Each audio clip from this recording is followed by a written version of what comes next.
everyone. I hope everyone is doing great. In this tutorial, we are going to discuss the basics of QGIS for absolute beginners.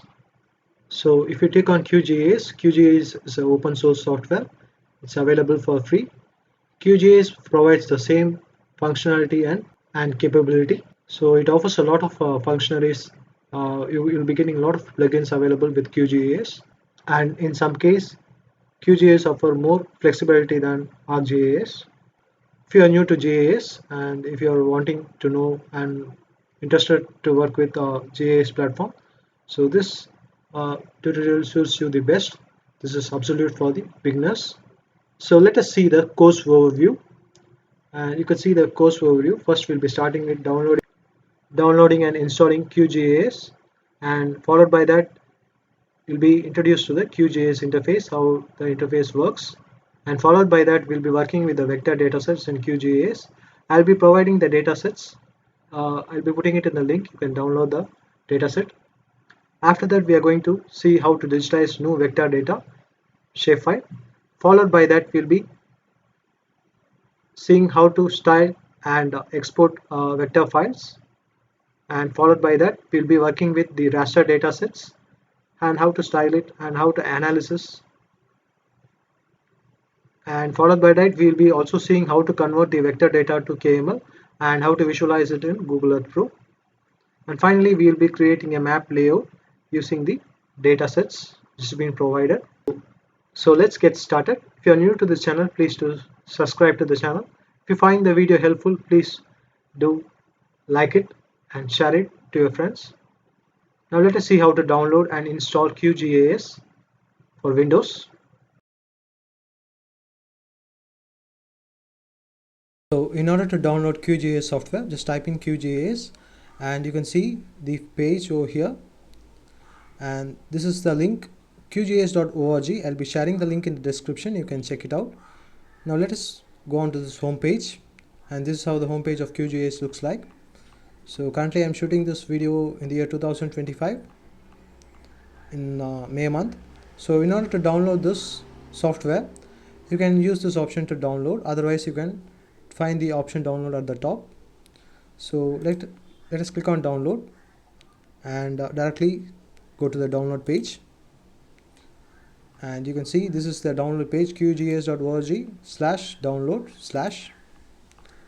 Now the download QGIS for your platform you can find for Windows in this option below, offline standalone installer. You can find about a long-term version of this QGIS software and the latest version of QGIS software for Windows. So I'm going to prefer the latest version of QGIS software for Windows, as it has more features comparatively to the long-term version.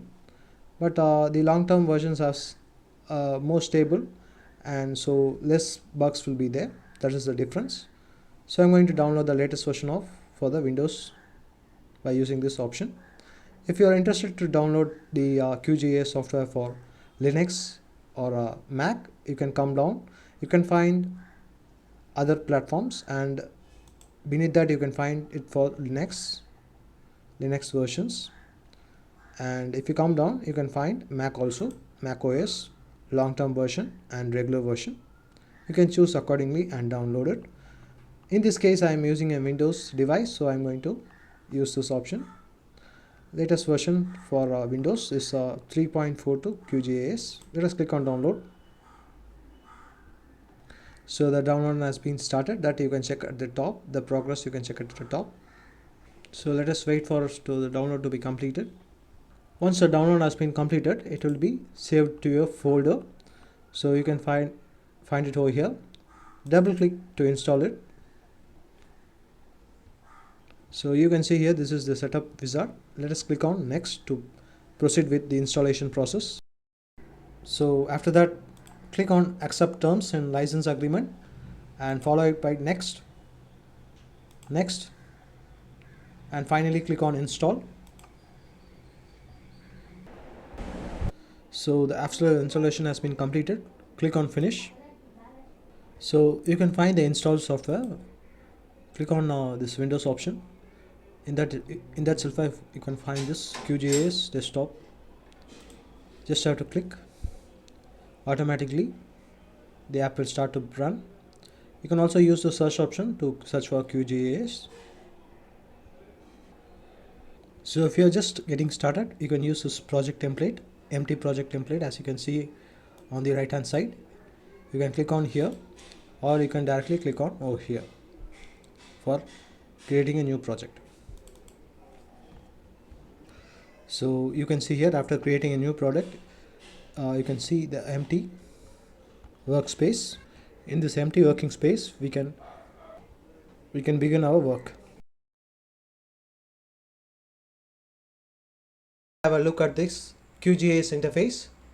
You can see the large empty space over here. This is nothing but this helps us to visualize the maps and data sets which we add in, and it is very useful for visualization, analyzing, and for preparing maps. So now you can see on the left hand side corner, you can find a panel called as browser. This is just like our Windows file manager, where we can easily locate folders, data sets by browsing using this browser panel. So let me show you an example. So I have kept my data inside the D drive, and inside that I have kept my data here. So you can find some data sets which are available. So I'm going to use the control button to select multiple files and just drag it and put it over here. So you can have a look at it, and you can have a look at this Windows file manager. This is same. Using this browser option, we can easily browse and locate our files. We can add data, we can export data. So likewise to a particular folder. These are nothing but these are shape files, point, line, and polygon. So if you don't find this browser panel here, you can just go to the option view, and inside that you can find the option panels. So here you can enable the browser panel. For me it is enabled. If you want, you can, if you couldn't find it, you can just enable it here. So here you can find the browser. So if you enable it, you can have two browsers at a time, and you can add different data from different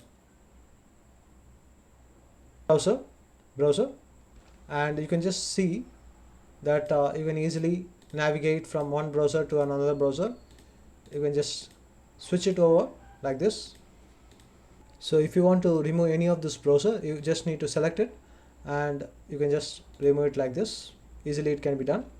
So now if you come down, you could see the layers panel, where you can display the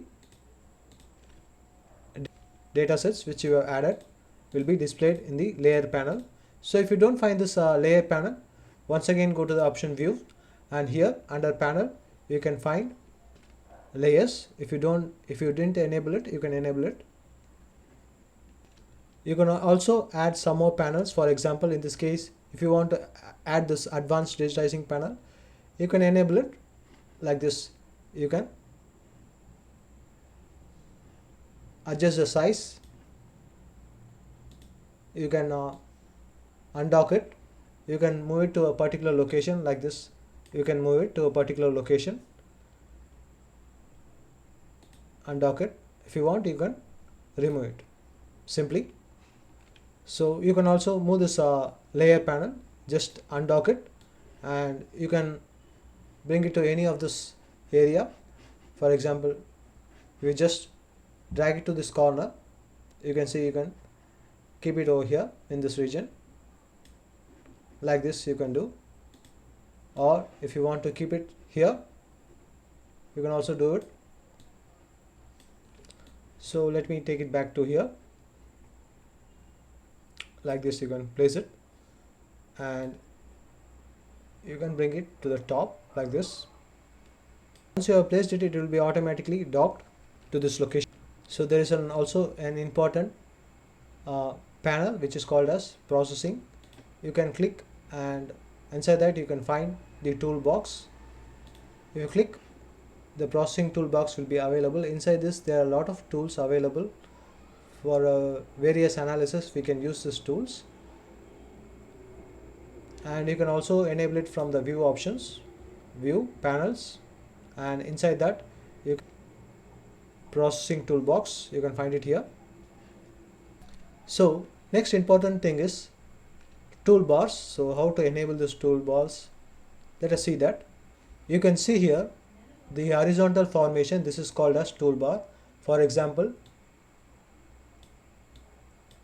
you can take this like this, you can take this toolbars, you can locate it to any location like this, you can move your toolbars. So this is one of the toolbar which is available in QGIS.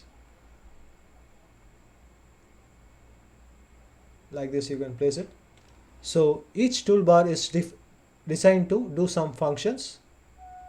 So we will be seeing that in this coming sessions.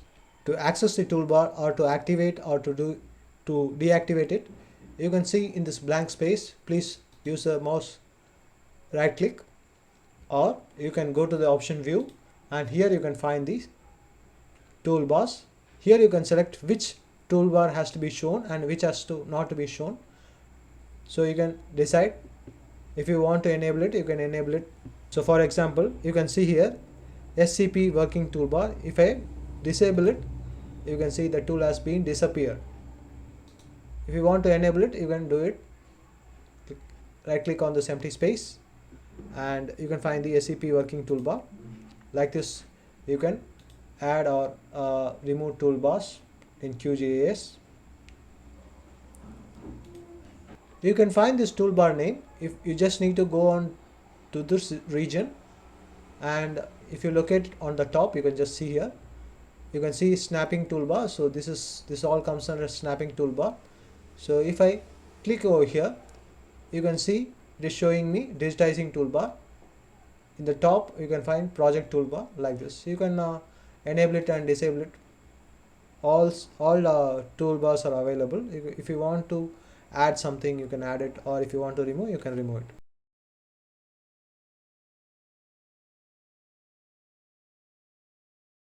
Let us see how to work with vector data in QGIS. So let me remove this previous data sets which I have added. Let us see how to add this vector data. So you can use this browser and you can go to the folder where you have saved your file. That is, you can go to the drive where you have saved your file, and from there you can choose the folder where you have kept your data set. So in this case, you can see I have kept my vector data sets here. You can see the extension .shp. These are the shape files. So let us have a look at these files in our Windows File Manager. Here how it looks like. So you can find the same files, for example drainage, study area boundary, and villages. And you can see this is the HSP file format. And with that you can also find some other file formats also. For example PRJ. This contains the projection of the shapefile. And you can see here DBF file, it contains the attribute informations, that is information about the shapefile which we have fed. So for your understanding, in a shapefile there will be around 6 file types. So in that we are going to use this SHP format to bring it to QGIS. As well as in QGIS also you can find it only shows the SHP file format. That only is available, that is visible. Other file formats are not available there. So we just focus on this .shp. So you can add this data. Simply you can just drag it and drop it over here. You can add the data like this, or otherwise you can also add it directly from your Windows File Manager. We just need to select this SHP file. You can drag it and you can bring it to this. You can see copy option. It will be automatically coming up here. So these are some of the methods for adding shapefiles. You can also add the shapefiles from the layers option. From layers you can select add layers, and here you can select vector layer. Once you have selected the vector layers, you can find a small button over here. you can use this for browse and locate your files. Click on it. So you can see here we have arrived to the folder. If you want, you can browse and locate your file. Here in all files I am going to select the ESRI shapefiles so that we can easily open that file, SHP file, that is called as ESRI shapefiles. Also click on open and add it. So these are the three methods for adding shapefiles or vector layers in QGIS. So if you look closely, you can see a line, point, and the study area boundary. So this is the study area boundary which I have created for a specific region for a specific purpose. This is just a boundary of a region. So you might have seen that when I am adding this shapefile, you can see in the layers it is being added like this. And if you just bring your cursor at the top, you can find the information about this, where it is saved. You can find such options, such informations. So if I do it for this other shapefiles also, you can find some information about that, the file location, where it is, file format, you can see. So here usually it shows the projection as well as the where the file has been saved, that will be shown up. So if you want to get to know about this layers, you can use mouse right click and go to the option properties. Here you can find more information about this shapefile. So just move on to information section. From source I'm going to information section. Here you can see the name of the shapefile, where it is located, its size, and you could find this type, ESRI shapefile. You can find the projection system. So you can also find its geometry, whether it's polygon or line or point. So in this case this is a polygon, and you can see its extent, boundary extent. So now let us close it, and you can see here I have added this layers. You can bring any layers to the top. Now you can see here, when you bring on this polygon layer at the top, it will be hiding the drainage and villages. So like this you can place the layers. If you want to temporarily hide the line layer, you can hide it by unselecting it. Like this you can unselect and hide the layers temporarily. So if you take a look at this point shapefile, that is nothing but the location of villages. If you right click and go on to the properties, you will be finding some different informations here.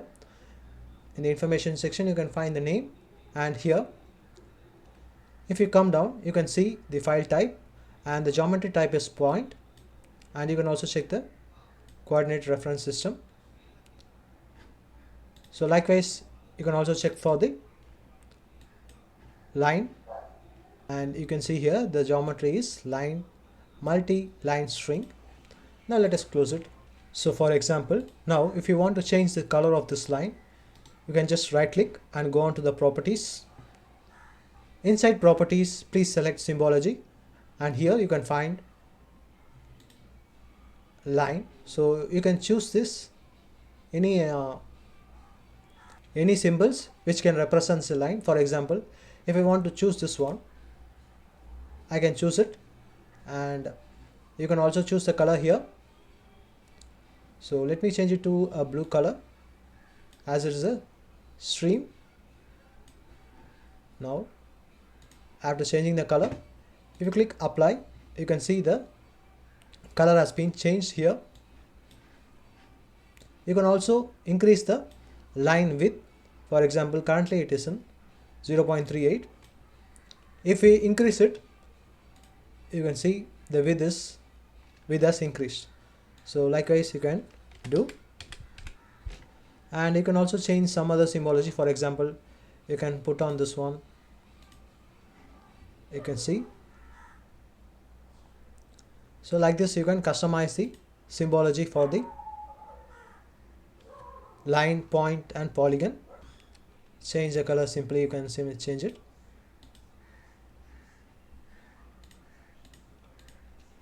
like this. So you can also change for the point. Right click, properties. So you can find the different symbologies available here.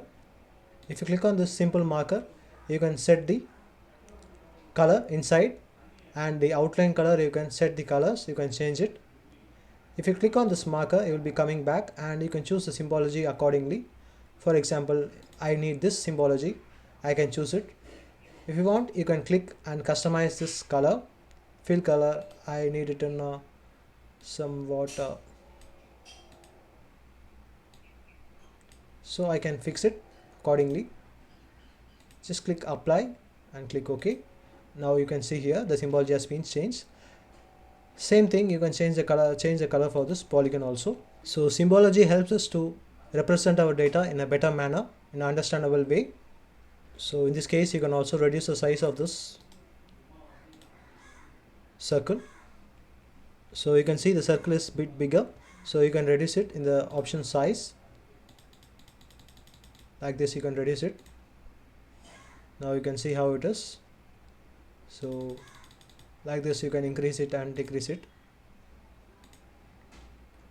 So the other thing is, you might be interested what this point represent and what this point is all about. That you can find. I'll be showing that.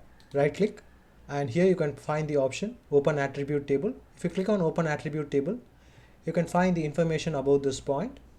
For example, if you select this Hampi, village name is Hampi, and you can find its elevation, just double click, it will be automatically highlighted in the map. So this color seems to be a bit troublesome, so let us change that color so that we can easily identify the points. Now after changing this, you can see it has been highlighted. When you select the attribute field, you'll be coming to know the village name or what the point is all about, its elevation, likewise. So if you click on here, it will be automatically reflected where it is in the map. So attribute is a data about data. So you might be digitizing a point like this, but without information it is nothing. So to feed the information, attribute is being used to feed it, edit it, change it, likewise. How to add a base map to the existing map. So the base maps are the background maps. It gives you a map to place your data on, like streets, rivers or land. Helps you to know where the things are geographically. It also helps us to digitize the points, lines and shapes. It makes the map more beautiful and understanding. Let us see how to load a base map in QGIS. So you can see the browser option. Just come down, you can find X, Y and Z tiles. Here there are a lot of base maps available. You can choose any among them. So if you want to add the satellite images, you can do by adding these base maps like ESRI image, ESRI imagery, Google satellite hybrid, which also contains the road name and places names also. Or if you want to have some specific theme maps like ocean or physical or hill shaded relief, or if you want street maps, terrain maps, topographic maps, you can add it accordingly. So now let me add a base map from here. I'm going to add the OpenStreetMap. You can just drag it and drop it here. So you might have noticed that the rest of the data is not visible. So just select this OpenStreetMap. Use the mouse left click or right click, just hold on to it and just bring it down to the bottom. So now you can see how the base maps looks like. So this is an remote area, so you can't find much more detail like in urban area. This is available for the entire world. So you can see here. So as you can see here, if you want to directly go into a study area, just right click and you can see the option zoom to layer. Automatically you will be going to a study area. You can do for any of the shapefile also. You can click and select zoom to area. You can also add satellite images. For example, Google satellite images, you can add it. Let me bring it to the down. You can see here how it looks like.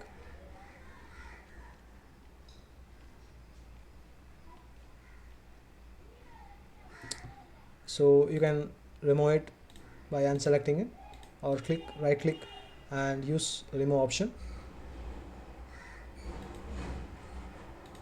There are also many more plugins which help us to bring on a lot more beautiful maps, base maps. For example, HCMGIS plugin. It also has various base maps, vector base maps also is available, and you can. This is not pre-installed. You can get it from the plugins. You can search it from the plugins. If you go on to manage and install plugins, so from all you can search in for your plugin and you can install it. So a lot of plugins are available in QGIS. So if each and every plugin is pre-installed with the QGIS, it will be taking a huge space. So the plugins which we are interested, we can search and download it from here. So let me close it, and you can check on the projection of this project.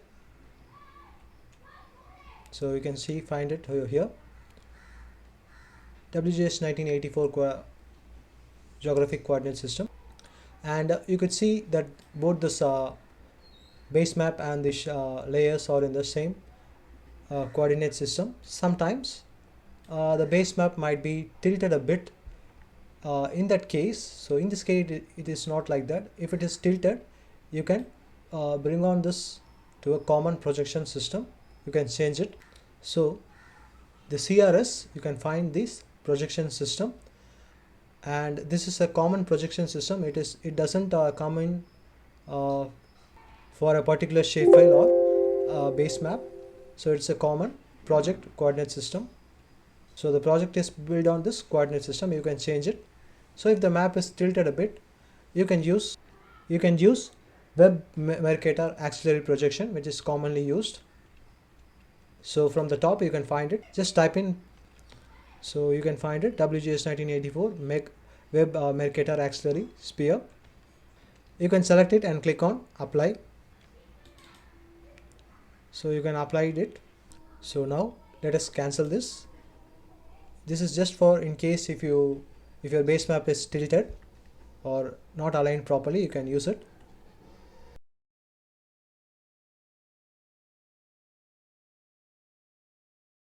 Let us see how to create shapefiles by digitizing from this base map or OSM. So far we have utilized the shapefiles which was already given or downloaded from any web source. Now let us see how to create it by ourselves. So I'll be sharing this shapefiles. I'll be providing the shapefiles. You can utilize it. So now let us see how to digitize. So for that, let us remove this shapefiles which is already there. So I'm going to remove this point and drainage. So I have removed it successfully. So let us get started for digitizing the features within this boundary. For example, I'm just interested in digitizing this lake over here. We can do so, and you can also see some more lakes which are available within the study area. We can also digitize those. So in this case we are going to see how to digitize multiple features using a single polygon type. So let us first start with this lakes, and let us see how to digitize it. So if we draw on the top of this base layer like this, we call that process as digitizing. So we are going to use this OpenStreetMap as the base layer. It can be, you can also use satellite images, base maps, etc. So in this case I am using this as the source layer. So first I am going to digitize these water bodies using a single shapefile. I am going to give a name for each of these water bodies which are available over here. So let us see how to do that. So you can find the option layers, and here you can find create layer, and inside create layer you can find new shapefile layer. Click select on it, and now you can see here file name. It is asking for the file name.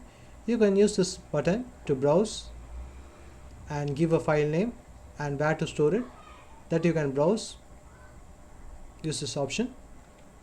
So I am going to choose a drive. After that we are going to create a new folder.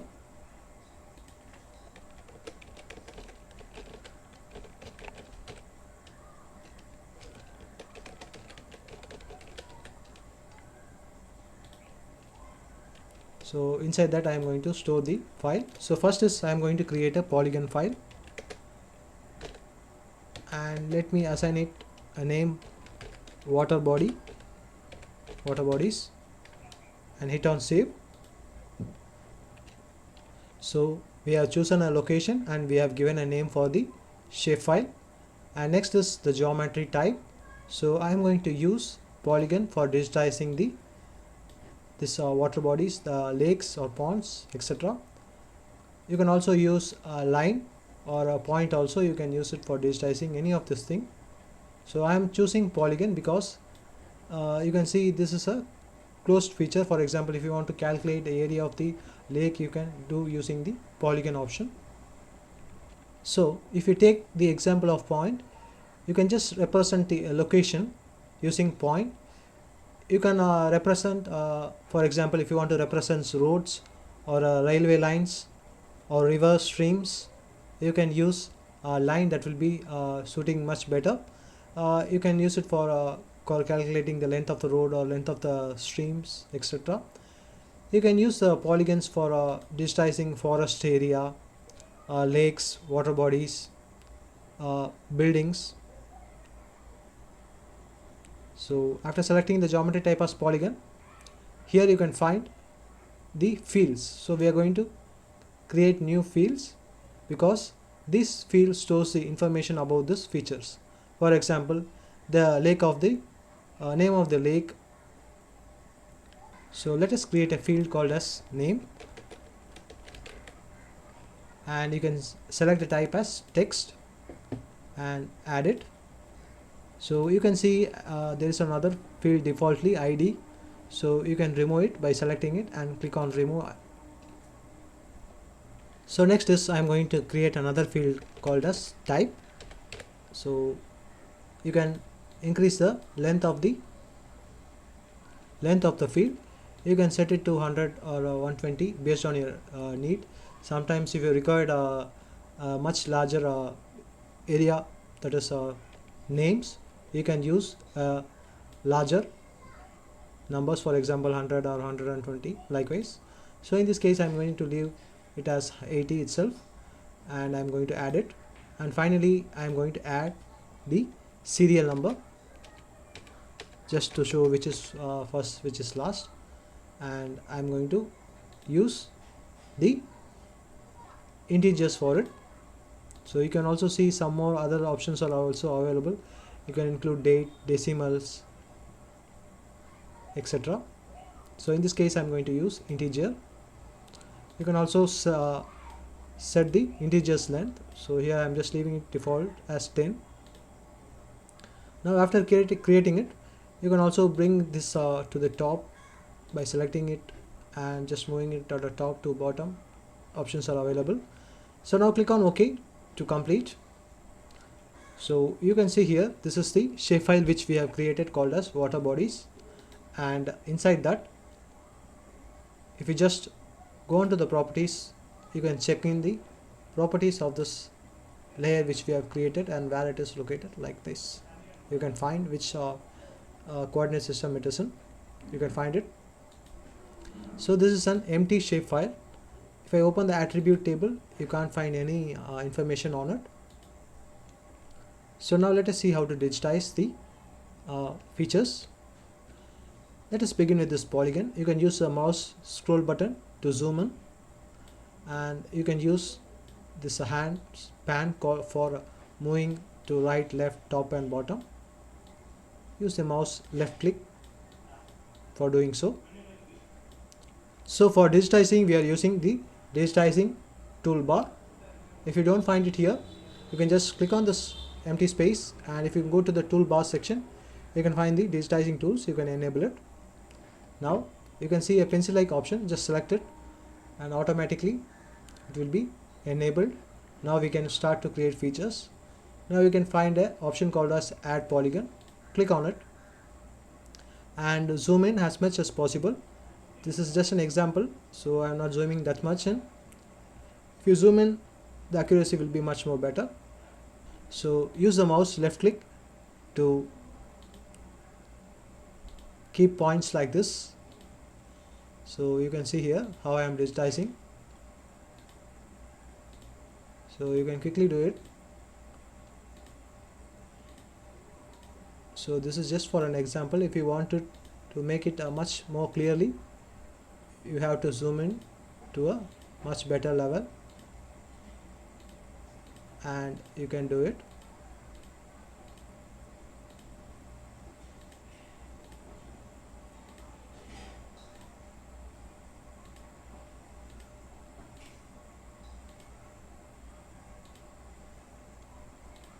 So once you have done, you can use the mouse right click to finish, and you can see here automatically you can fill the details. For example, this is the serial number 1.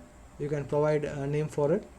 For example, it is a lake.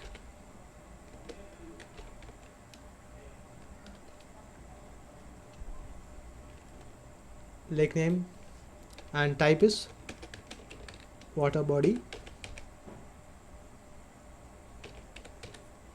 Now if you click on OK, you can see here we have digitized this lake, and you can also check on the attribute table, so you can find the information about this lake.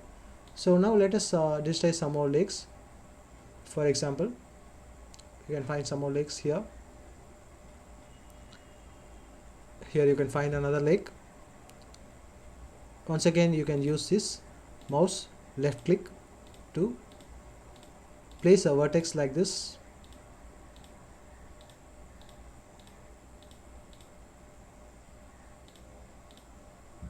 So like this you can digitize. If you want it to be accurate, we have to zoom in carefully so that the results will be very good and effective. Otherwise the accuracy will vary. That won't be of much useful.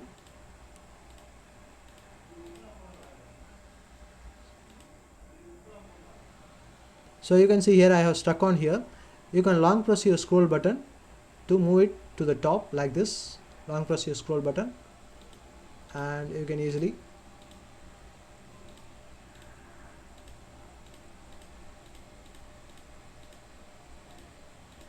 like this, you can easily do it.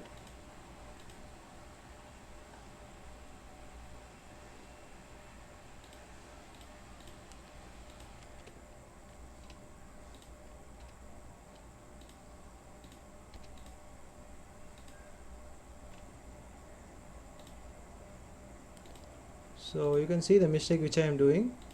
So it is not overlapping correctly. It should be overlapping correctly so that the accuracy will be better.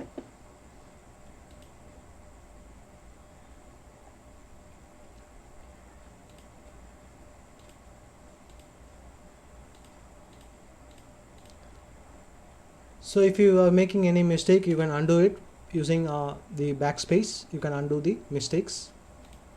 Use the mouse backspace to undo the mistakes. Keep that in mind.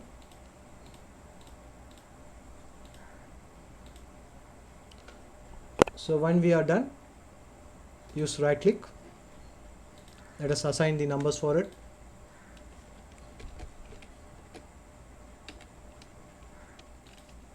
Type will be water bodies. So click on OK to finish. So let me do for one more lake. Okay, let me choose this one. Zoom in to a good level properly. So if you make any mistake, for example, if I make a mistake like this, you can use the backspace to remove it and you can continue it properly.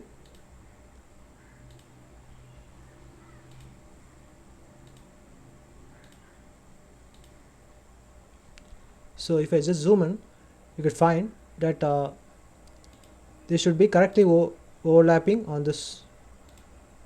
It should not be shoot out, or it should be not falling inside, so it should be at the same level. Please do keep that in mind. And if you make a mistake like this, you can also use this backspace to correct it.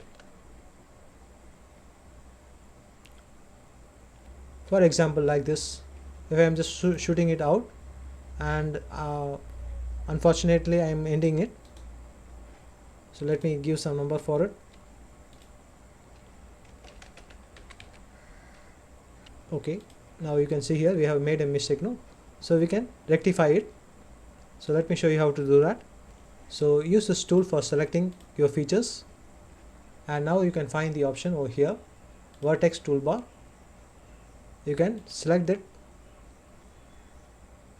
You can select it, but the placement we can't find where it is. So right, for that we are going to go to the properties, and in Symbology we are going to change the things up here. In the fill option we are going to use just the simple outline, so that it will be much better for us. I'm going to just change the color to blue, like this. I'm changing the color, and now I can correct it like this. I have placed it correctly. If you want, you can also add some more vertex to it. Okay, right, when you are done, you can click on right click, and now you can see how it is. And doing so, you can save it. You can save your edits so that you won't miss the digitizing, the saved work, which the digitized work won't be gone.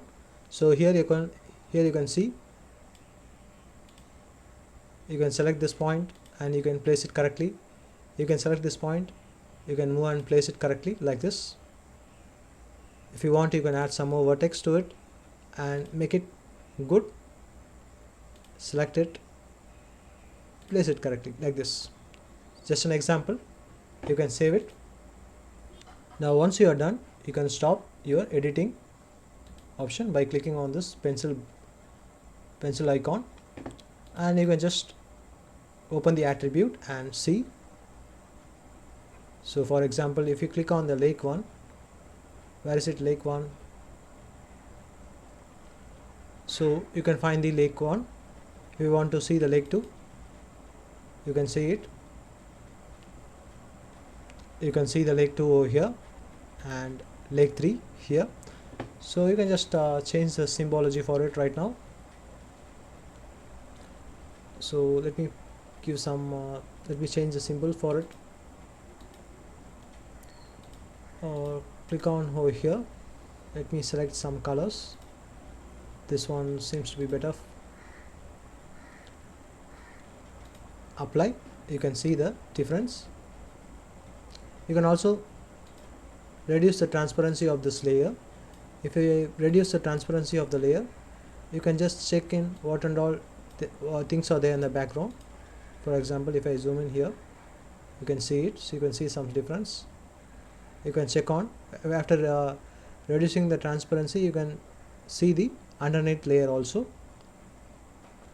Now if I just go on to the attribute table, you can find the lake 1, lake 2 over here, and lake 3, which is over here. Now if we just go back to this file manager, you can also see in the digitizing features a new layer will be appearing. We have created water bodies. That is the file which is appearing here.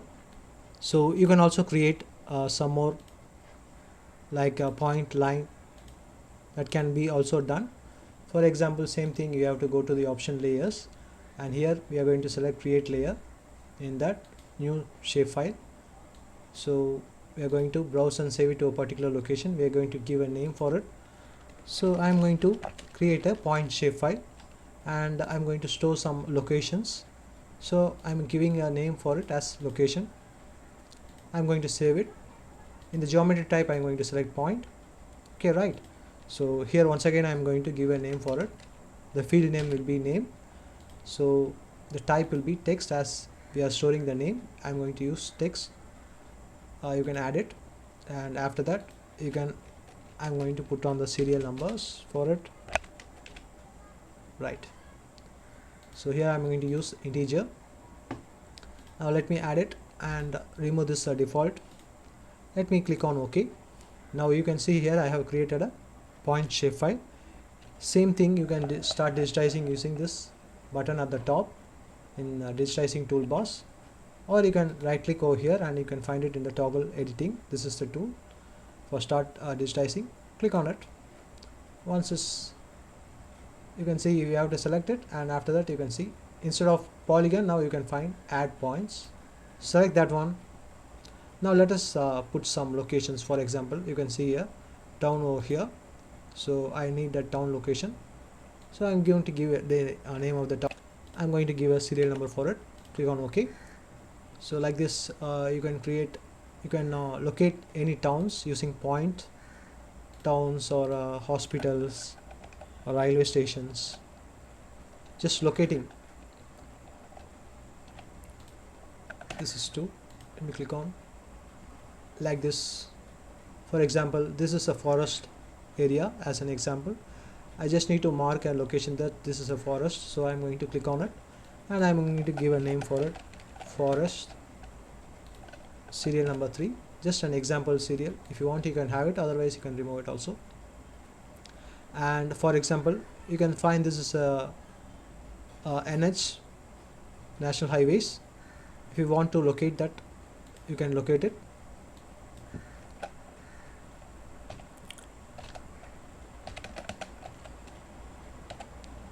So like this you can create points also. You can also move that points. If you just click on this vertex tools, you can select those points. You can easily move on to a correct position. For example, if I want it to be here, I can choose the location, and if I want to change the location of this one, I can zoom in and I can move it over here to this location. Like this also you can edit it. You can also have a nice view of it. Don't forget to save it, and in the attribute tables you can find each of the points. Same thing, when you are clicking on any of these points, it will be automatically highlighted here. Now let us close it, stop editing. Now once again we are going to create another feature, Shapefile. This time we are going to create a line. So I'm going to just give the name road, save it to a particular location. File encoding will be default. I'm going to choose the geometry type as a line string. Okay, so the line will be used for represents the roads, rivers, streams, path, any railway lines, or you can also digitize the boundaries of the lakes, shorelines, etc. So here I'm going to give same thing, name. It will be text. I'm going to add it. And for example, if you want to create a field with the length of the road, you can create it. Just for an example, I'm going to use integer, add it, remove the ID field, click on OK. Now after that we have to select the line layer, that is road, called as road in this case. Start digitizing, right? So you can find the option add line features. You can select it. You can zoom into any particular location. For example, if I want to digitize this road network from here to here, you can use this mouse left click for adding vertexes.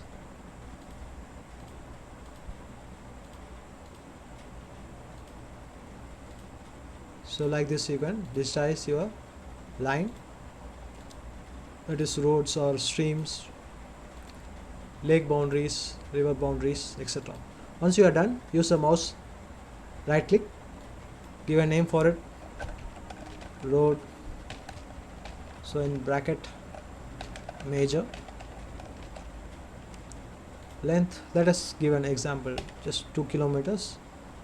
Click on OK. Likewise, if you want to digitize this one, you can do. Once again, from here you can do, use the mouse left click. So if you are doing any wrong like this, it is going like this, you can use backspace, you can correct it. And if you want to join this, you can find the magnet over here. So this tool is called as snapping toolbar. If you right click on this empty space, and inside this toolbar you can find the snapping tool. Sorry, it is available in the panels. So if I just enable it, you can correctly place it onto this vertex and you can connect it like this. You can connect it and right click to finish. Road minor. So its length might be 1.5 kilometers for an example, or keep this as 1 kilometer, just an example to show you. You can also edit it. For example, just select the line which you want to edit and you can use this option, the vertex. You can just zoom in. If you have placed it wrongly, you can select it and you can move it to a particular location and fix it. You can also add some more vertex like this. You can add it, save it, and you can have a view of it in the attribute table, right? Okay, so now let us stop editing.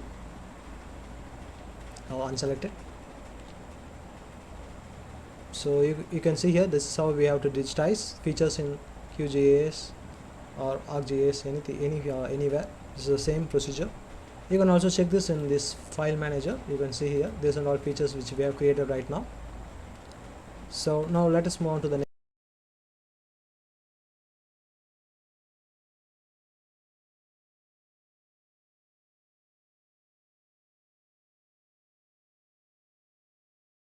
Now we focus on the raster data. So raster data is a type of geospatial data used in geographical information systems to represent real world as a grid of cells or pixels. Each pixel in a raster has a specific value that represents information such as elevation, temperature, land cover, spectral reflectance. There are types of raster data sets based on their sources and function, and the examples are the digital elevation model DEM, which represents terrain elevation data, optical imagery captured by satellites or aerial sensor in visible or infrared, thermal rasters capture emitted heat, and radar, SAR, active sensing using microwave radar, and multispectral and hyperspectral raster datasets captures data across multi-resolution or hundreds of narrow bands. So we now just add on our raster dataset. So I'm going to use this browser panel. So from here I'm going to select the drive which I have kept my data, and here I'm going to choose the folder. So inside that folder you can find raster. So I'm going to drag it and drop it over here. So automatically the raster has been added. So in the meanwhile, let me remove this layers and let me keep the boundary and the raster data which I have added. As you can see here, this is the raster data. This is nothing but the SRTM DEM. So this is a digital elevation data. So this data represents the elevation of a region. So each pixels, as you can, if you zoom in, you can see how the raster data is made up of, which is made up of many pixels. Each pixel has its own values. For example, in order to inspect those values, you can use this tool called as identify features. This tool's inside attribute toolbar. So just click on this and you can inspect the each pixel value. You can see here this is a pixel value of 718, and you can just see this raster data. You can see some values over here, 1277 and minus 15. This is nothing but the elevation data. This is the highly elevated region and this is the low elevated region. So basically now it is in geographic coordinate system. It is not being projected. So let us view the properties of this raster datasets. Right click, go on to properties, and here in the information section you can find the information about this raster dataset. So you can find the extent. Yeah, let us start with the top. You can find the size, and followed by that you can find the extent of it, height, data type, which data format it is. It's in GeoTIFF. You can see the location file of this raster data. So if you want to check the pixel size, you can find it over here. So currently it is in geographic coordinate system, it is not being projected. So you can see the values is in decimal instead of meters. If you project it, it will be converting to meters. So for example, this data is SRTM DEM, which is of 30 meter resolution. So now let us close it. So if you just have a look at this this data set, you can see some colors. For example, white color to dark black color. So this represents elevation. So it is better to visualize it with a proper symbology. So go to properties, and here you can find symbology. So symbology helps us to understand what the data tried to convey in a much easier manner. So in symbology you can find the render type. Defaultly it will be in single band gray. Now we can select it to single band pseudo color. So after selecting that, you can see the interpolation type. After that you can find the color ramp. So the color ramps help us to distinguish between the features. So instead of using just a single color, we are going to use a multiple color to visually see how the elevation is for this given terrain. So if you click on here, you can see a lot of color ramps is available. For example, you can see here defaultly the turbo color ramp is available. So if I want to apply it, if I click on apply, you can see how it is. So here how to read this, simple. You can see it has been given some values, 1277, this is the highest elevated region, and minus 15 is the lowest elevated region. And in this case we can't find the in-between values. So let us change it. Once again, properties. Here instead of linear we can select discrete, and here we can choose equal interval. So the values will be equally spread out, and you can choose the classes here. For example, I required 20 classes here, so I can set it to 20. Now click on apply. Okay, now you can see if you click on this, the arrow, you can see easily find out what color represents what value. Or you can also use this identity tool to zoom in, and you can just check on what is this value. You can see here this is the height of 1159 meters. Likewise you can check over here. So this is 39 lowly elevated region. You can also change the color ramps, customize it. So if you click on here, you can see a lot of color ramps is available. You can choose accordingly from this, or you can create a new color ramp. So here I am going to choose this catalog CPT city. Click on OK. So once this get loaded, you can see a lot of color ramps is available. So in this case we are interested in topography. We can choose accordingly and keep it. So just for example, I am choosing this temperature, and I am going to use this color ramp. for representing the elevation. So I'm choosing this one. So let me click OK, and let me increase the glasses to 25. Let me click on apply, click OK. Now you can see here how it is looking. You can visually identify and distinguish the elevation by using different color ramps. You can identify these are the highly elevated regions, and comparatively you can see the lower elevated regions.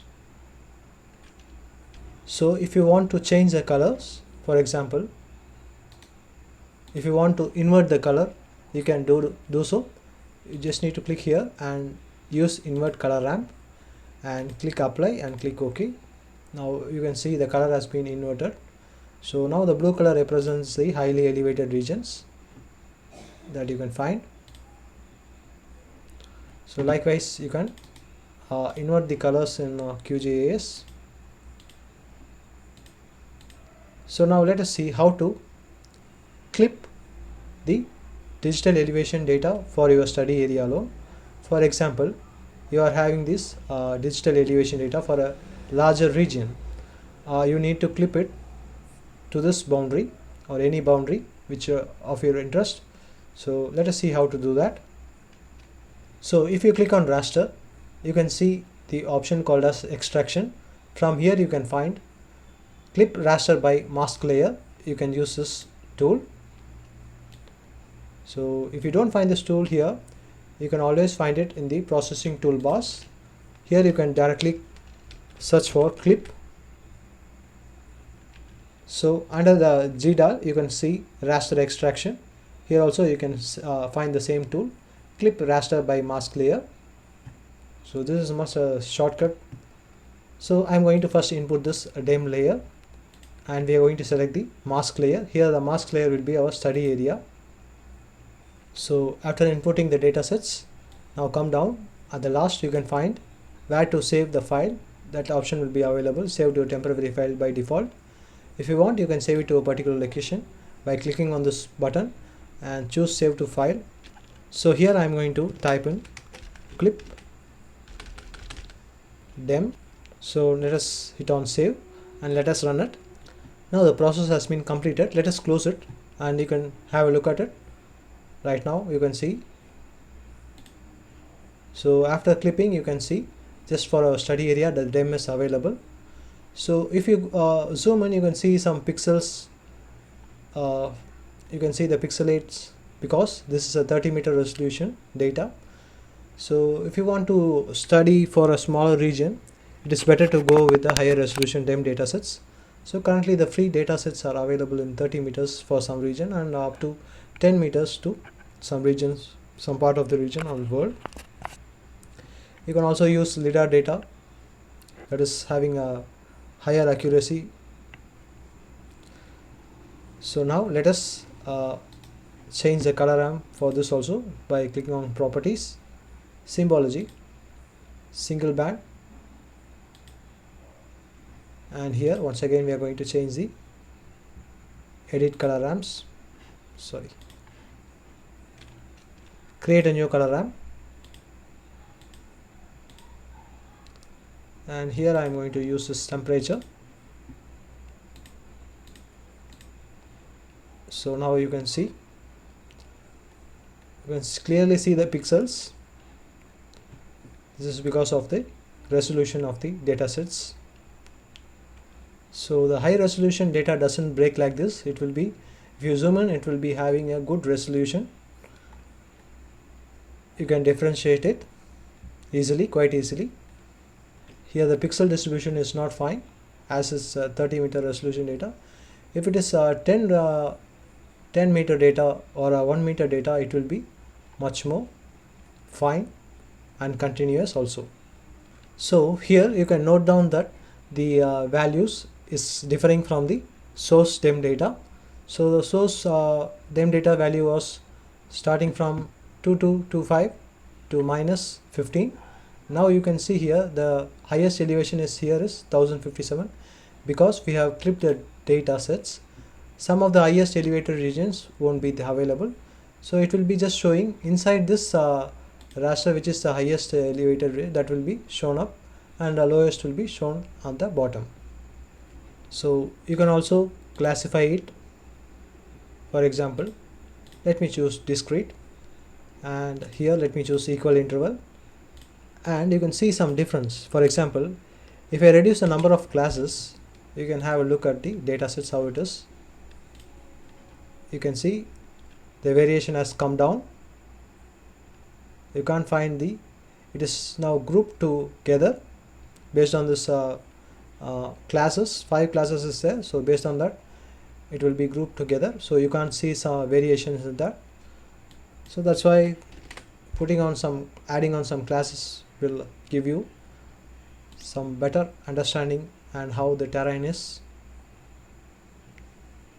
or the value, how the value is distributed.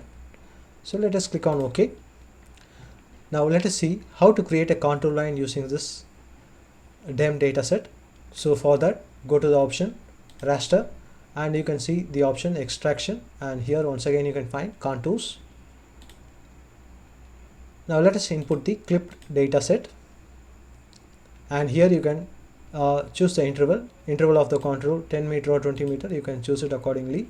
So here I am going to choose, instead of 10 meters I am going to go to 60 meters contour interval because of the height difference. So if I choose 60 meter as the interval, you can put any contour interval. Just come down, you can see defaultly it will be saved as a temporary file. If you want to save it to a particular location or a permanent file, you can use this option, save to a file.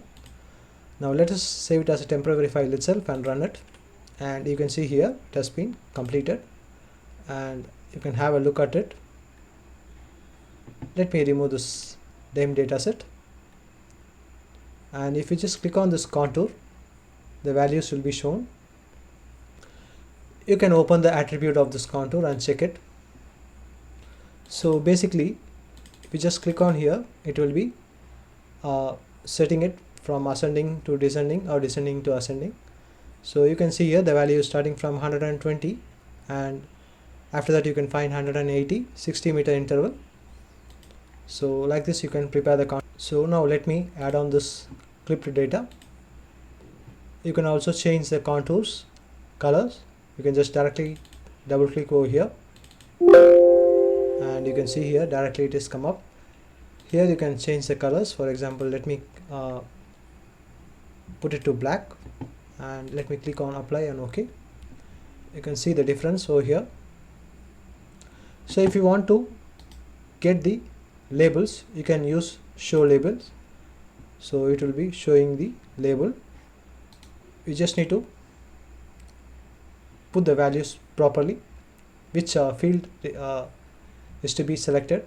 For example, labels, in that the contour interval is there in the elevation, so click it, apply. Now you can see the contour interval.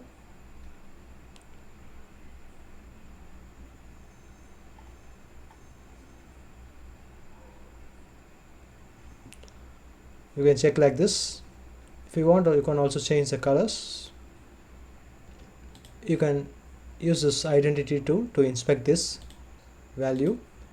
You can check so meanwhile, if you want to, you can see this is a temporary file.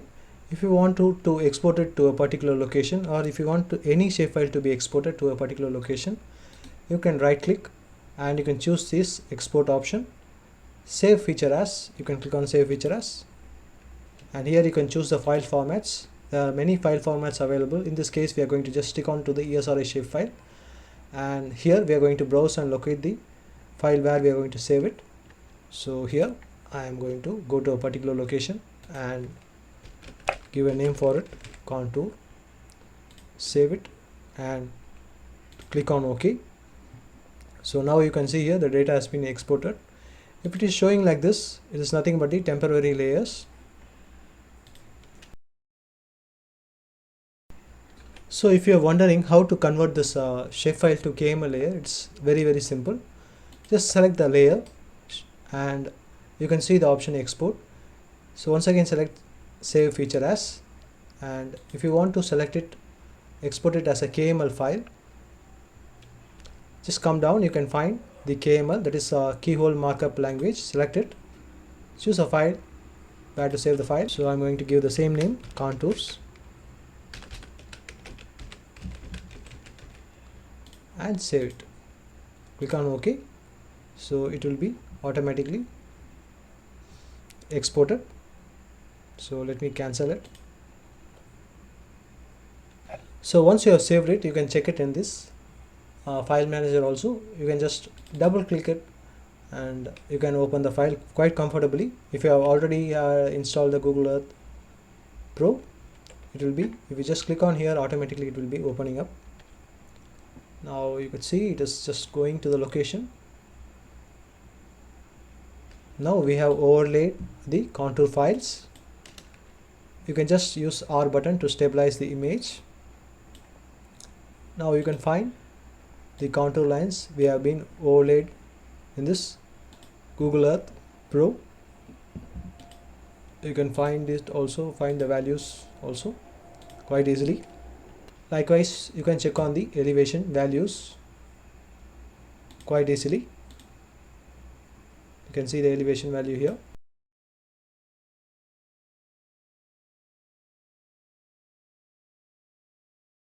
You have seen how to analyze the raster data, and we have used the stem data to prepare the contour lines. If you are interested to export it as a map, let us see how to do that. So all the analysis, all the work what we are doing can be exported as a map. So you can see the option over here, print, new print layout. Click on it, and here we need to assign some titles to it. So in this case, I'm going to give contour map, and click on OK.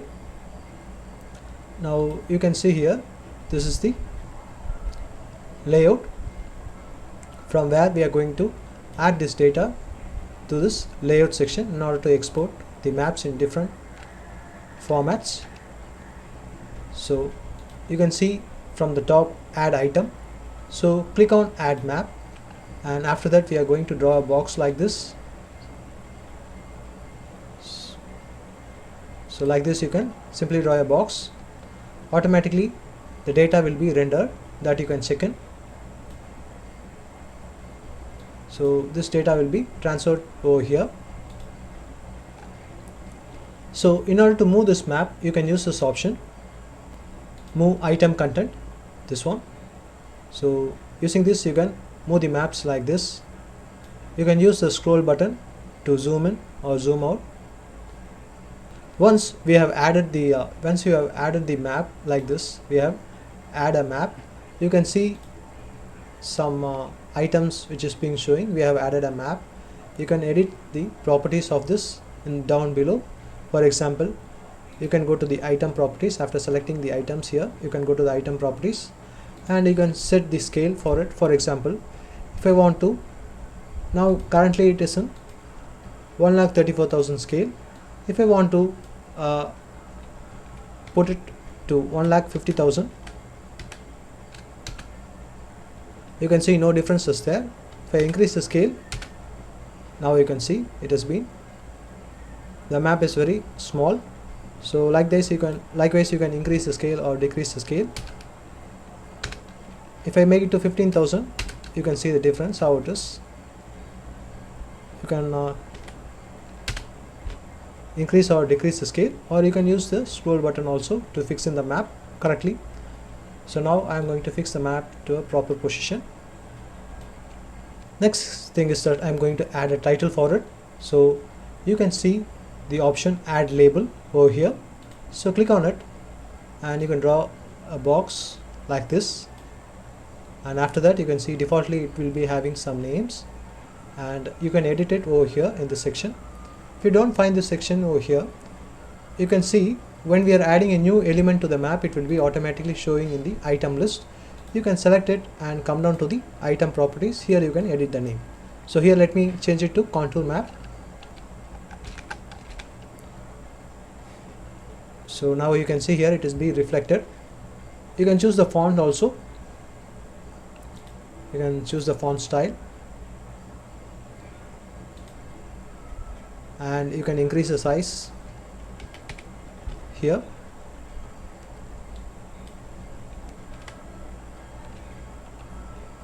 So like this you can increase the size, and if you want to change the color you can do so. For example, if I want the title to be in blue color, first I have to move this proper color, and after that you can pick on the shades. So now I have pick on the shades. Now you can see here it has been changed.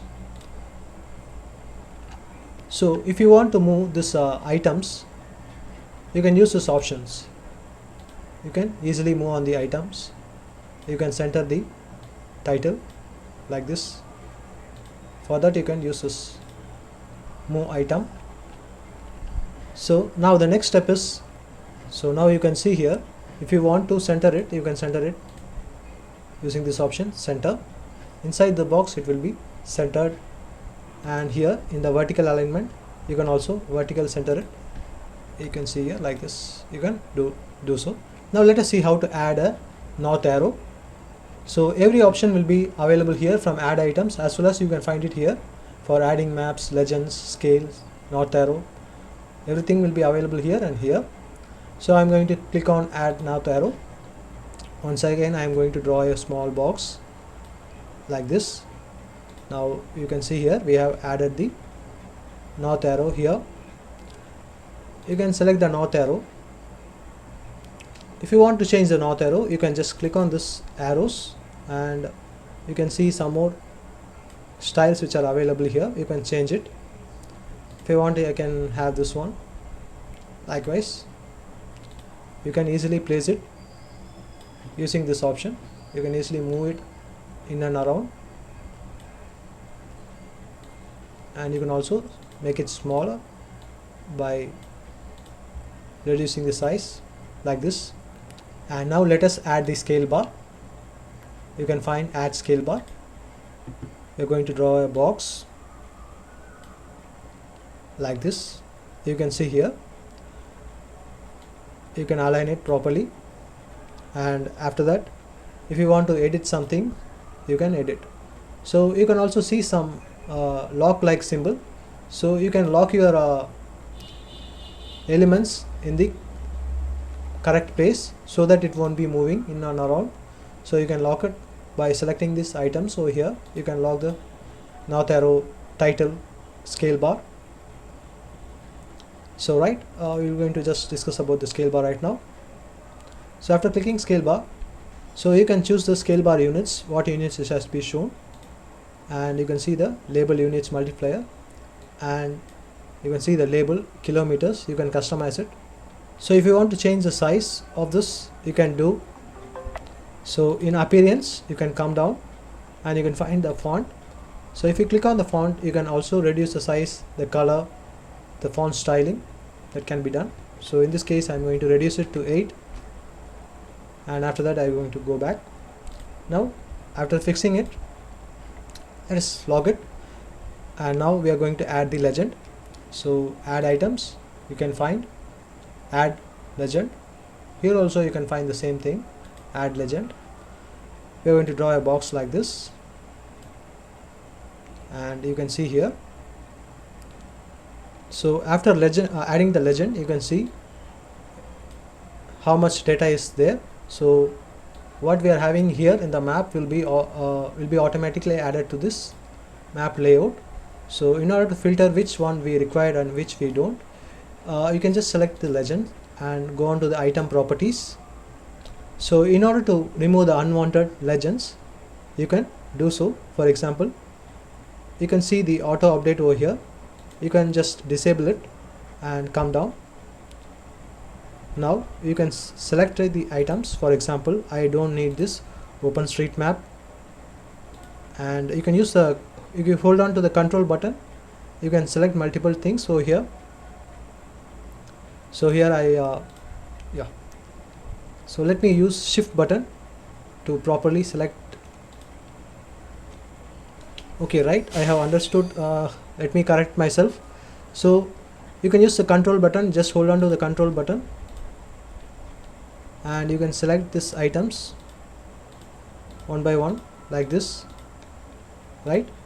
Or for example, If you want to remove this OpenStreetMap, you can select it and come down. You can see the option remove. Likewise, you can select the dim, remove it. So I also don't need this water body and locations, so let me remove that also. So now finally we are going to remove the road. Now you can see here the unwanted things has been removed successfully. Or if you want to add some features to this legend, you can also do that by click on add layers. You can select any of the layer which you are interested in and click on OK. It will be automatically displayed. For example, let me click on road and click OK. Now it will be added, as you can see here. So you can remove it also simply. And for example, if you want to rename this study area boundary, you can double click and you can rename it. For example, I don't want this underscore, so I'm going to remove that. And let me go back. Now in the contours also you can do the same thing, double click. If I don't want it to be in caps, I can make it small and I can go back. Here I'll be changing it to dim. So you can also adjust the font size. For example, you can go, if you go down, you can find fonts and texting format. So you can select it. For example, you can choose the legend title font size. So we haven't given any legend title over here. If you want, you can give it at the top. For example, let us say it is legend. Okay, right? So now if you come down in the fonts, you can click on title font and here you can choose the font size. Yeah, now you can also change the fonts over here, Times New Roman, anything you can keep. Let me go back and you can align it. If you want to make it center, you can center it like this. You can center it up. You can also change it for the group font heading. So if you click on the group font heading, you can change it. So let me keep it as 8 and let me keep back, and you can find the subgroup heading over here. You can change that too.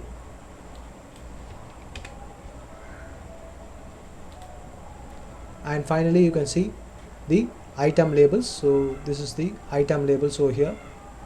These are the item labels. So you can also edit it. Click on here. Once again I'm going to reduce it to 8. So now you can see it has been reduced to 8. So you can use this item label to now to reduce the font size of this legends. Contours, you can see the band, now elevations, likewise. So you can also find the option column over here. So if I increase the column to 2, 3, you can see the difference over here. You can also use split layers like this. You can split it, or you can use equal column width like this. So I don't require this equal column width. Let me use the split layers. Now I can easily move and place it in a particular location. So now let us go back to the top. Now you can see there is an option called as band 1 gray. If I want to remove that, you can choose the dim layer. Under that you can find band 1 gray. So double click to edit it. So let me remove that. Now you can see here it has been updated successfully. So you can also move this things top and down. For example, if I want the study area boundary to be at bottom, you can move it. You can click and you can move it to the bottom. Likewise, you can change this also, contour line also. You can easily place it. Now let us see how to add a border to the map, and let us log the legend. So let us go back to the map, select that one, and if you just come down, you can see at the bottom you can find frame. Click on frame. A frame will be added like this. So now everything seems to be okay. Let me change this the title. Let me change the font. So I'm going to make it bold.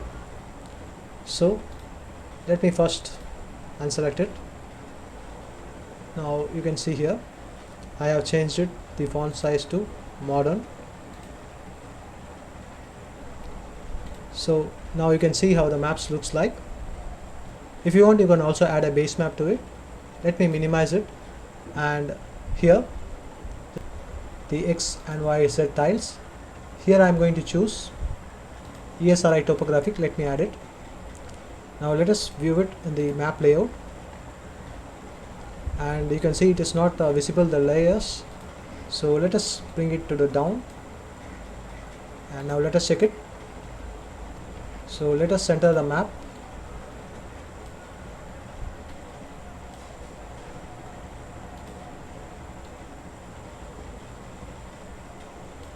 If you want, you can also reduce the transparency of this base map. Just select it and go to the option properties, and here go on to transparency. You can reduce the transparency like this. So if you want, you can reduce the transparency of this base map, because sometimes there will be some visual disturbance will be there, so you can reduce the transparency level of the map. So in order to export this map, you can go to the option layout, and you can find export as image, or you can also export it as a PDF. Let me show you how to export as image. Okay, don't show it. So inside some folders we are going to save it. Contour maps, JPEG file format. You can choose the file formats. So I'm going to choose JPEG. Let me export it.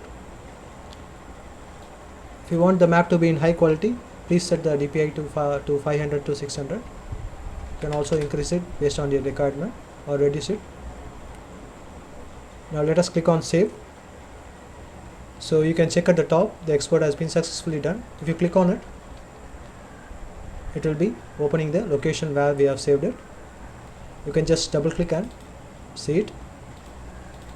So you can visualize the map like this. If you want, you can also reduce the contours size, that is the interval numbers.